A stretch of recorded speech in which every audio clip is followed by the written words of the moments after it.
सुकरात रोज़ाना चहल कदमी के लिए जाया करता था। उस रास्ते पर एक कुम्हार का घर था। वो कुम्हार के पास जाकर बैठ जाता और उसे गौर से तकता रहता। उसे बर्तन बनने का अमल देखना बहुत अच्छा लगता था।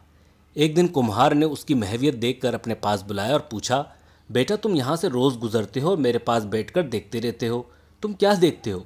सुकरात ने कहा, मैं आपको बर्तन बनाते देखता हूँ और ये अमल देखना मुझे बहुत अच्छा लगता है। इससे मेरे जहन में चंद सवाल पैदा हुए हैं, मैं आपसे पूछना चाहता हूँ। कुम्हार ने कहा, यह तो बहुत अच्छी बात है, तुम पूछो जो पूछना चाहते हो। सुकरात बोला, आप जो बर्तन बनाते हैं उसका खाका कहाँ बनता है? कुम्हार ने जवाब दिया, इसका खाका सबसे पहले मेरे जहन में बनता है। ये सुनकर सुकरात जोश से बोला, मैं समझ गया। कुम्हार ने हैरत से पूछा, क्या समझे? सुकरात बोला, यही कि हर चीज़ तख्लीक से पहले ख्याल में बनती है। इसका मतलब यह है कि खालिक के ख्याल में हम पहले बन चुके थे, तख्लीक बाद में हुई। अब मेरा अगला सवाल यह है कि जब आप बर्तन बना रहे हैं तो ऐसा क्या करते हैं कि ये इतना खूबसूरत बनता है? कुम्हार, मैं इसे मोहब्बत से बनाता हूँ। मैं जो चीज़ बनाता हूँ उसे खुलूस से बनाता हूँ और उसे बनाते हुए अपनी सलाहियतों का भरपूर इस्तेमाल करता हूँ ताकि कोई कमी कोताही ना रह जाए।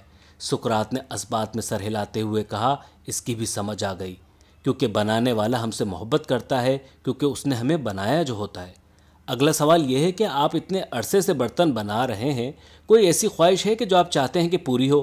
कुम्हार, हाँ, मैं चाहता हूँ कि ऐसा बर्तन बनाऊँ कि दुनिया अशश कर उठे और फिर वैसा बर्तन मैं कभी ना बना सकूँ। कुम्हार ने हसरत से कहा। ये सुनते ही सुकरात उछल पड़ा।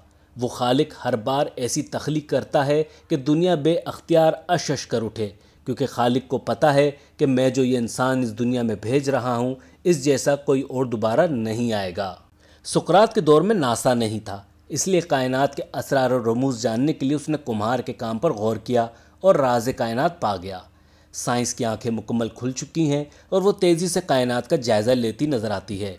आजकल हर किसी के ज़बान पर जेम्स वेब टेलीस्कोप का नाम है, और क्यों ना हो, इंसानी तारीख़ की सबसे महंगी खलाई दूरबीन जो है, एक अंदाजे के मुताबिक उसे खला में भेजने तक उस पर कुल लागत तकरीबन 10 बिलियन अमरीकी डॉलर्स तक आई। ये दूरबीन खला में कम से कम 5 साल तक कायनाती मुशाहिदात करने के लिए बनाई गई है। ये हमें बिग बैंग के 10 करोड़ साल बाद से लेकर अब तक की कायनात के मनाजिर दिखाएगी, जिससे हम जान पाएंगे कि इब्तदा में कायनात कैसी थी। यूं कहिए, साइंस ने कुन फयाकुन की तलाश शुरू कर दी है। कायनात की इब्तदा में बनने वाले सितारे जो खलाई गर्द में पीछे छुपे हुए थे, अब जेम्स वेब इनसे निकलने वाली इंफ्रारेड रोशनी को देखकर उन्हें ढूंढ पाएगी। चूँकि तमाम अशिया जिनका दर्जा हरारत हो इंफ्रारेड रोशनी खारिज करती हैं, लिहाजा इस बात का ख़ास ख्याल रखा गया है कि जेम्स वेब के आलात सूरज की रोशनी से गर्म ना हो। इस वजह से उसे ज़मीन से 15 लाख किलोमीटर दूर मदार में छोड़ा गया, और इस तरह कि ज़मीन हमेशा उसके और सूरज के बीच रहे, ताकि ज़मीन सूरज की रोशनी के बहुत बड़े हिस्से को उस पर पड़ने से रोके।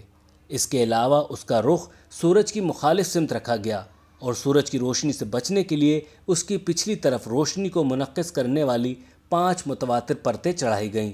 एक टेनिस फील्ड साइज़ की ये परतें इस टेलीस्कोप के आलात को सूरज से बचाती हैं, और इस टेलीस्कोप के अंदर लगे कूलिंग सिस्टम उसके मखसूस आलात को दर्जे हरारत -266 डिग्री सेंटीग्रेड तक ठंडा रखते हैं।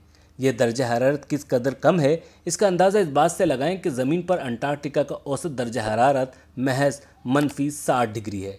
जेम्स वेब के आलात को इतने कम दर्जा हरारत पर रखने का मकसद ये है कि कायनात के कोनों से आने वाली मध्यम इंफ्रारेड रोशनी की पैमाइश आलात के दर्जा हरारत में इजाफे की वजह से मुतासिर ना हो। है ना कमाल की इंजीनियरिंग। अब ये सोचें कि इस टेलीस्कोप को बनाने, इसके इस कदर पेचीदा मसाइल को हल करने और इसमें इस्तेमाल होने वाली टेक्नोलॉजी, इस पर काम करने वाले इंसानों के जहनों को किस कदर वुसअत दी होगी। ये लोग आगे चलकर कायनात को तस्खीर करेंगे। अल्लाह अज़्ज़ व जल ने इंसान को ज़मीन और आसमान पर गौर करने, कायनात में बिखरी अपनी निशानियों पर गौर व फिक्र करने का हुक्म दिया है। इस मादी कायनात की तरतीब और तरकीब, बनने, टूटने और फैलने के अमल को हम पर अल्लाह के रसूल के ज़रिए वही किया, ताकि लफ्ज़ अल्लाह अकबर, अल्लाह सबसे बड़ा है, की असल तफसीर को हम जान सकें। आज जेम्स टेलीस्कोप के ज़रिए कायनात में बिखरी अल्लाह अज़्ज़ व जल की आयात की ली गई तस्वीर बता रही हैं कि कायनात का खालिक वाकई कितना बड़ा है। ये तस्वीर सुकरात के सवालों का जवाब हैं कि खाके से तख्लीक तक का सफ़र कैसा रहा होगा। ہمارا دین بتاتا ہے کہ بگ بینگ کے کن فیکون سے پہلے بھی خالق ارض و سما نے ایک کن کہا تھا، جس سے ایک لطیف نور کی ابتدا ہوئی۔ اس نور میں حرارت تھی اور نہ ہی حرکت، جس سے روح انسانی اور فرشتوں کی تخلیق ہوئی۔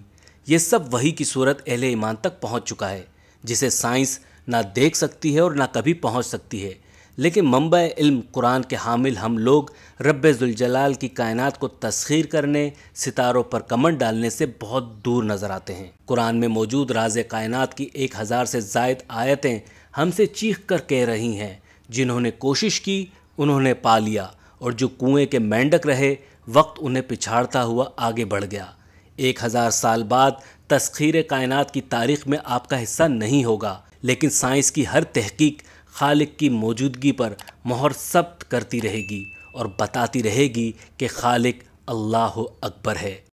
یہ کائنات ابھی نہ تمام ہے شاید، کہ آ رہی ہے دمادم صدائے کن فیکون۔